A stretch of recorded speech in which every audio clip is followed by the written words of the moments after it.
Our Hiligaynon word for the day is nglay. Nglay. Nglay means to bend, incline, droop, get soft and pliable as a candle from heat. Nglay. Nglay. Let us have the following sample sentences using the Hiligaynon word nglay. Kun mainit gid ang tsimpo, magadunglay ang mga kandila. Kun mainit gid ang tsimpo, magadunglay ang mga kandila.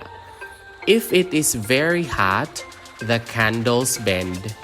Kun mainit gid ang tsimpo, magadunglay ang mga kandila. Nadunglayan ang pinggan nga napatindugan sang kandila. Nadunglayan ang pinggan nga napatindugan sang kandila. That means the candle bent over the plate on which it stood. Nadunglayan ang pinggan nga napatindugan sang kandila. Padunglaya ang ulo mo.